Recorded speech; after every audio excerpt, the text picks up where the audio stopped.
students. Very happy to meet you in this episode on Communicative English. So this is Unit 5 and we've got to analyze the poem and pick out the synonyms and antonyms of certain words. We shall get back to the summary and the other exercises later on. Now to start with, there are some words given here. You'll have to choose the synonyms of these words. Find the words from the poem which mean the following. And mind you, this is an excellent poem by A.K. Ramanujan. It's called The River. So it describes the river Vaigai in Madurai. So here you got the term shining. So read the poem and find out which word gives you this meaning. You'll find that glistening is the term that gives you the meaning shining. Similarly, unit of measurement. So when you read the poem, you get the term inches. So here unit of measurement, inch. To repeat what someone said. So again towards the end of the poem, you get the term quoted. What is a quote? You say the words that are being uttered by somebody else. You quote someone. So here the equivalent is quoted. Moving on to the antonyms. Find the antonyms of the following words from the poem. Awake, so it is sleepy. Then falling, rising. Dissimilar, identical. You got a mention of identical twins. So dissimilar, not similar, different, identical. Together, apart. So you cannot tell the twins apart. Now, language study. Fill in the blanks in the passage by choosing the most appropriate word from the options given below. So in the first section, it starts with a blank there. Something is a mission and attitude. So look at the options here. Response, responsive, responsibility, respond. So here, since it occurs at the beginning, something is, you're defining something. So the answer has to be a noun here. Definitely response is not the correct answer. It is responsibility. So remember to start your sentence or start the word with a capital letter because this happens to be the first word of the sentence. Responsibility is a mission and attitude. And remember to write the option also. If C is the correct option, write C and next to that write the correct answer. So don't omit the letter of the option there. It dash the actual personality and encompasses unspoken norms of society that help it to run smoothly. Now let us go through the options. Reflective, reflection, reflecting, reflects. So when you go back to the sentence, you find that option D, reflects, is right. So it reflects, it shows the actual personality and encompasses unspoken norms of society that help it to run smoothly. Of course, all of us have to be responsible citizens. Being polite, showing dash to the dash, women, children and disabled people. Now coming to the first part, being polite, showing something. So what are the options here? You cannot say showing consider. Showing consideration, that seems right. We'll check with the other two options also. We cannot say checking considerate and considering. Showing considerate, showing considering. That's not right. Therefore, being polite, showing consideration, that is option B, to the dash, women, children and disabled people. So we are discussing categories of people. So who are they? Elderly, elders, eldest, elder. So we go back to the sentence, showing consideration to the elderly, women, children and disabled people. You can also say showing consideration to the elders. Driving in one's lane without honking. So these are some of the responsibilities that all of us have to follow. We have to learn all these. So we should be compassionate towards others, polite and compassionate and considerate to women, elders, children, handicapped people or disabled people, and driving in one's lane without honking. We should not keep on honking the horn there, causing noise pollution, disturbing the others. Throwing garbage in the dustbins. So what should we do? We should throw garbage only in the dustbins, should not litter it all over the road. So these are some of the examples of having civic sense. So you follow the road rules, you follow cleanliness, the social etiquette, and you also have respect and exhibit kindness to others. We should be proud of our cultural, religious, social, then you get a blank, and even more our nation's civilization. So look at the options: educate, educational, educative, education. So, cultural, religious, social, educative, and even more our nation's civilization. So, some cultural attitude, religious attitude, social attitude, educative attitude, and even more our nation's civilization. So, look at the options and see which answer fits the blank. Look at the part of speech and decide accordingly. We move on to the next exercise. Most often, we use the word very to express something with emphasis. I'm fine, I'm very glad, I'm very happy. So, normally that word very is used too often. So, we got other equivalents. Instead of using very there, we could give the meaning of the context using other words. Instead, the English language has other words which express the same. So, let us go through a few of these words. Very angry. So, what does that mean? Furious. In a very bad temper, in a rage. So, that is furious. Extremely angry. Very open. So, transparent, frank. Very bad, awful. You say awful handwriting. What do you mean there? Your handwriting is very bad. The noise was awful. Then very big. So, it's massive. A massive manhunt started. Very friendly, amiable. So, he or she is an amiable person. Very funny, hilarious. So, when you use these terms, you show people that you got a good command of vocabulary. Your diction is revealed here. You got exact words to suit the context. So, let us get ourselves acquainted with all these words so that every time we shall not repeat the same old stale terms like very happy, very sad, very bad, and so on. So, instead we could replace it with other words, use them frequently and improve our vocabulary. Now you got the exercise. Very good. So, you write an essay. What does the teacher say? It's very good. Instead, the teacher would say, it's an excellent essay. Your essay is very good. Your essay is excellent. So, the equivalent term is excellent. Then very open. So, it's transparent or frank. And very painful. You got a beautiful term here, excruciating. Especially for pain, you can use it. I hurt my toe. The pain is excruciating. Then very perfect, impeccable or flawless. IMPECCABLE. Impeccable or flawless. Then very poor, destitute.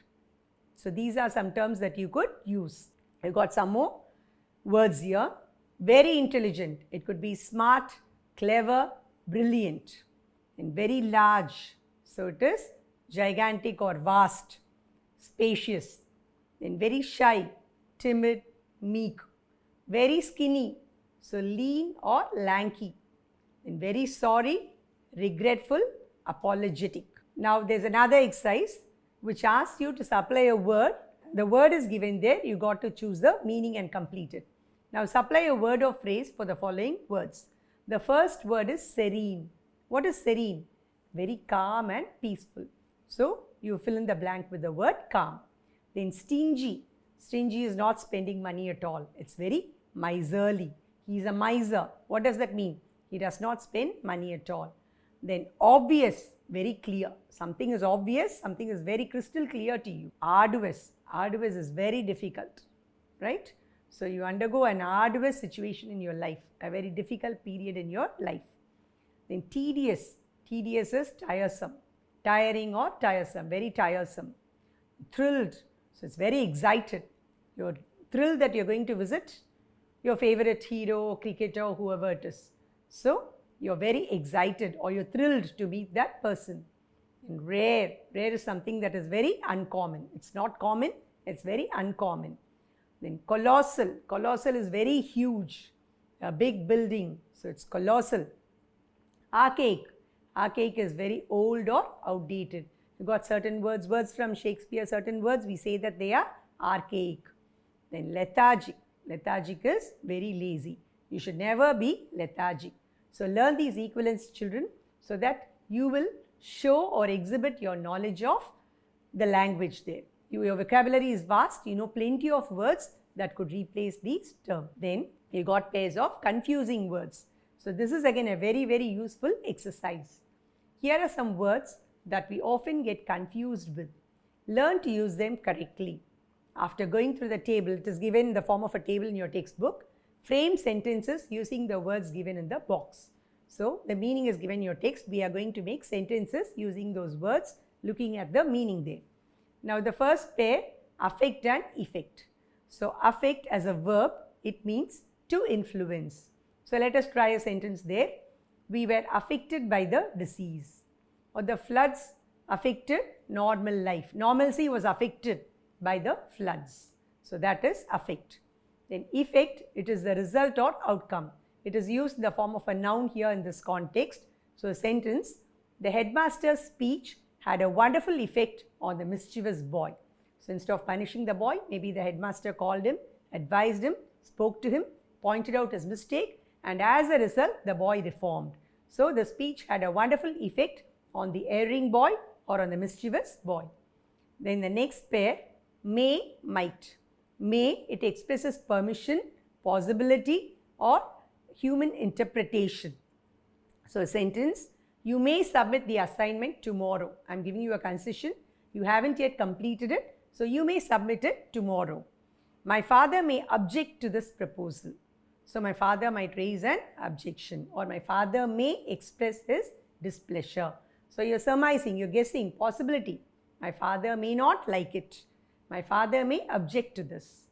Then might, it is used in the same way but implies possibility over permission. So that has a greater magnitude, the possibility. Sheila might get a promotion this year. So she's been trying hard for nearly 3 years.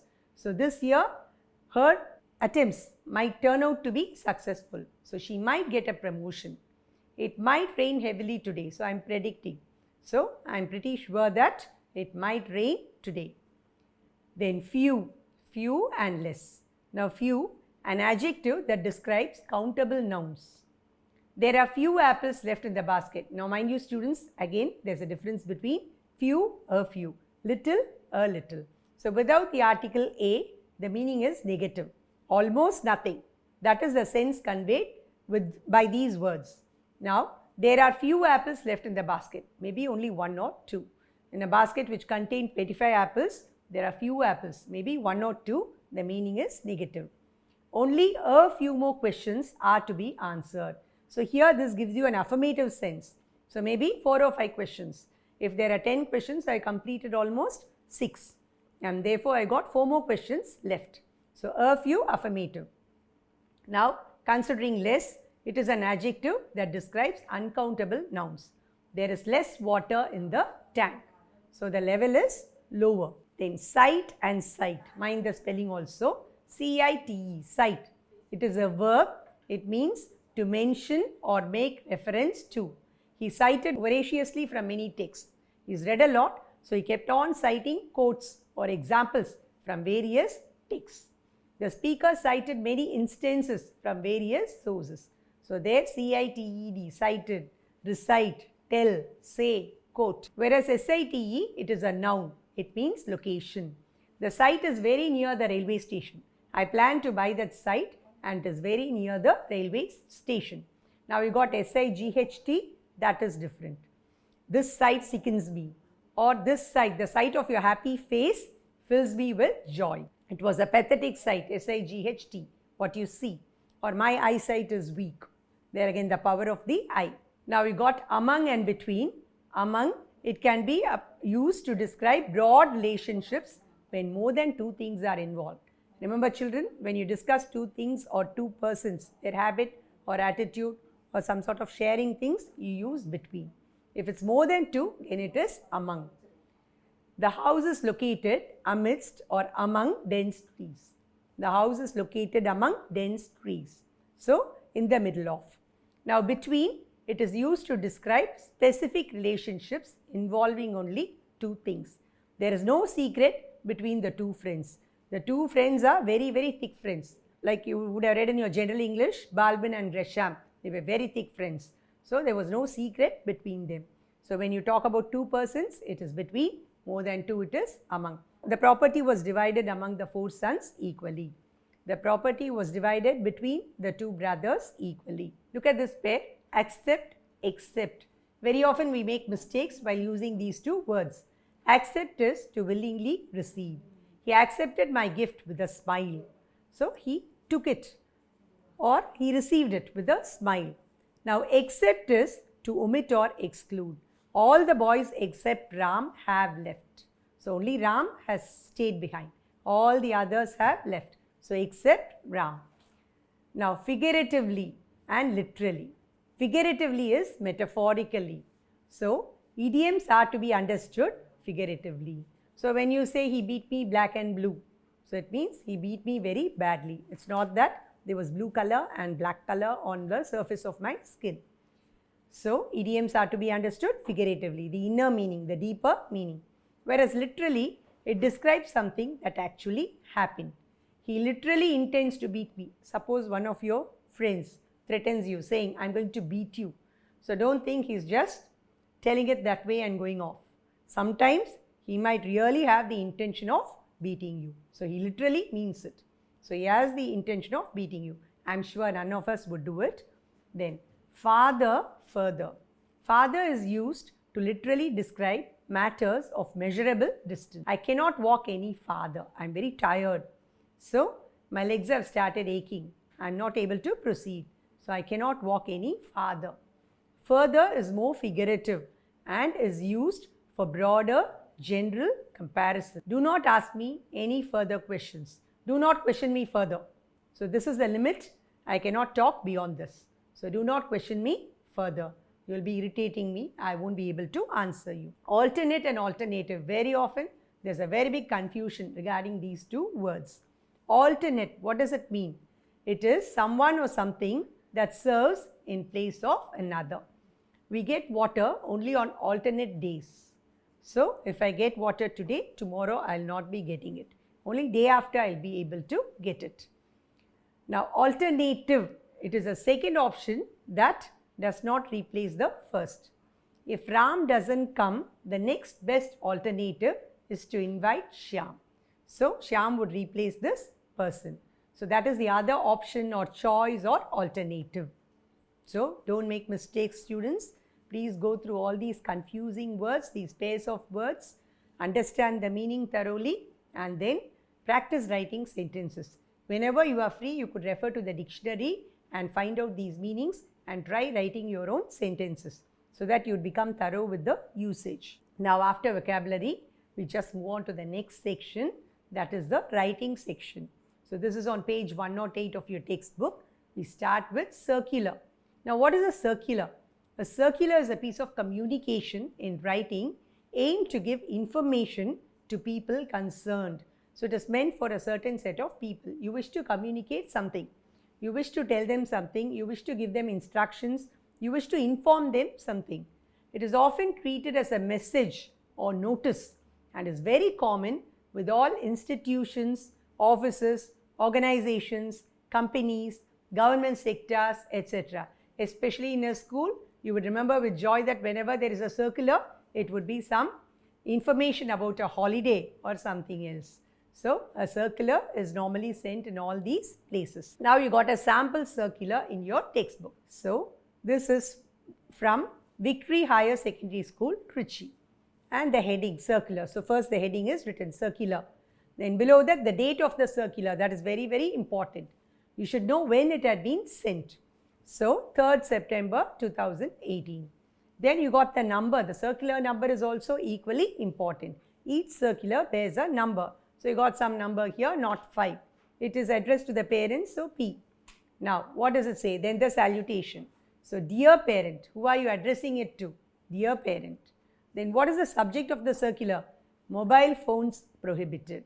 So, just like a newspaper headline, you have to give the gist of the circular so that immediately on looking at it, people will understand what the circular is about. So, this deals with the prohibition of mobile phones. Children are not to bring mobile phones to school. Then comes the gist of the circular, the matter. You are hereby requested to ensure that your wards do not carry mobile phones to school. See, the language has to be very polite, especially you are addressing the parents there. Therefore, it has to be well-mannered, very polite.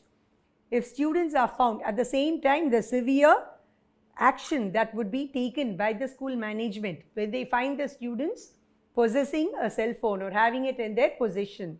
So, if students are found using it on the campus, so anywhere on the campus, strict action will be taken against them.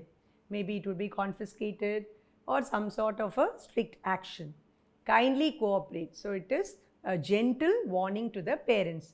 You seek their cooperation. So they should see to it that their children do not pack their bags with their cell phones and other unwanted articles. They are not required within the school campus here.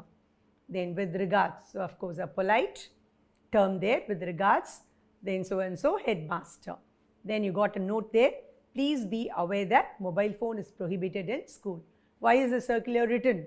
Because that is one of the rules of the school. Mobile phone is prohibited in the school. Then you got another task here. Based on this, you are asked to write something here. You are asked to prepare a circular. And what is the situation here? You are aware that wearing a helmet has been made mandatory, compulsory for bikers and pillion riders to ensure safety. So they should have a safe ride. Even if they fall, they should not face a head injury. So in order to avoid this, wearing of helmets is very, very essential. On behalf of your headmaster, draft a circular to be sent to the parents of your school. Of course, their well-being is very, very important. They drop you in school every day and they take you back home, and you are going to be the pillion rider. So a helmet is essential for the parents as well as the students who are riding on the pillion. So now let us see how to write this circular. So again, we take the same name, or you can replace it with any other school name. Victory Higher Secondary School, Trichy. Circular. Then you got the date, 4th November 2020. Then circular number, again P06, whatever number you wish, you could fill it up there. Then dear parent, because you are addressing the parent. Subject, helmet mandatory. So they would know that it is compulsory to wear a helmet. You are hereby requested to ensure that you wear a helmet while riding a bike, especially when you drop your ward in school or wherever you go. For your safety, it is necessary, it is essential, it is compulsory that you wear a helmet. Please see to it that you always ride a bike with your helmet on. Also make sure that whoever is riding in the pillion too wears a helmet compulsorily. So you should also make sure of one more fact. What is that? Whoever is going to be seated in the pillion, that person, whether it is the child, the son or daughter, or any family member or friend or neighbor or whoever it is, that person too has to wear a helmet compulsorily. Please understand that it is a safety measure. So we are not asking anything unduly from you.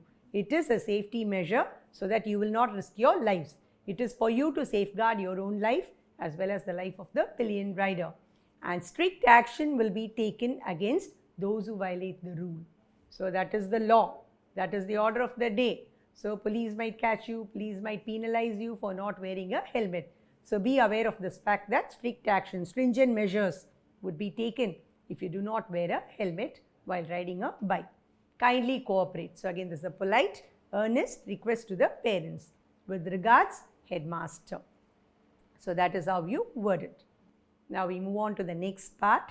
You can write it if asked in your examination. This is a 5-mark question. And if a debate is organized in your class, you could speak it out and perform it in class. So now for a debate, choose one of the topics given below and write the text. So this is a writing exercise, remember. So you're going to imagine that you are the speaker and write out the content of the speech.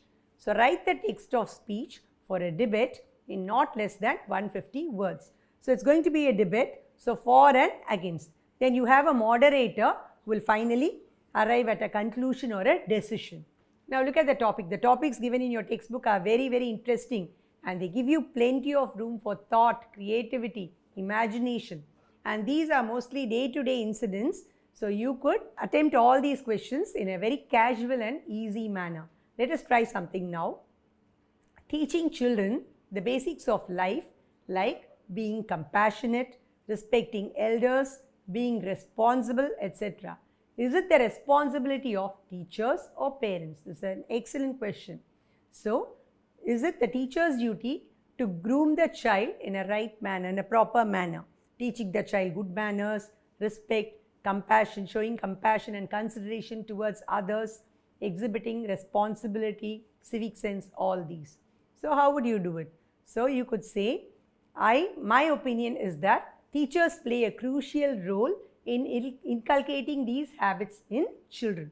Then you could stress your point, emphasize your idea, your view with supporting points. So just think of some points that you would write here. So first have a rough sketch, some hints, and then develop them into useful or proper sentences, useful points or proper sentences. So what could you say? The teacher is the role model of every child. The child, right from the young age, blindly imitates the teacher. So whatever the teacher does, the child has a strong tendency to reflect that action. And it is the teacher's prime duty to make every student a wonderful and noble citizen of the country. So of course, since the child stays with the teacher for quite a long time, it is the teacher's prime responsibility or prime role to teach the child good manners, proper civic sense, educate the child to respect others, show compassion and kindness to the poor or to the deserving. So all such things. So these would form your point when you are speaking or emphasizing that the teacher has a crucial role. You could also say, then the next part could be, even though the teacher tries to educate the child in all these activities, I feel that the responsibility lies with the parents. So parents, they take special care and interest in grooming their children. So of course, the parents play a major role, a very strong role in the life of the children. So the child observes the activities of the parent, and the child, whatever language the parent uses, the child uses the same sort of language. So the behavior of the parent is emulated and followed or copied blindly by the child.